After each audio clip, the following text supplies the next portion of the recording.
A good reader is a good speaker. Let's enhance reading skills in children through story reading. Thanks for your like. Subscribe to stay connected.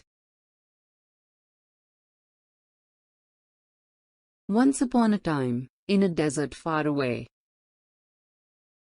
there was a rose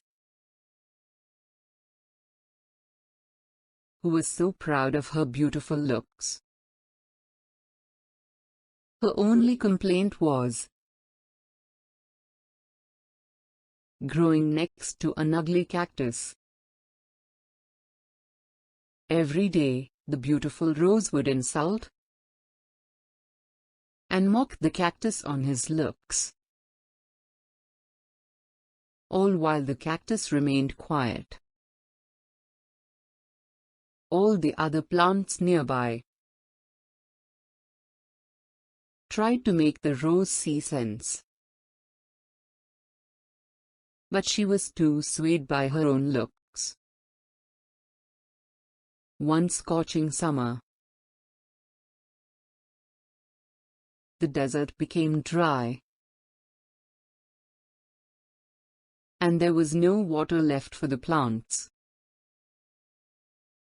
The rose quickly began to wilt. Her beautiful petals dried up, losing their lush color.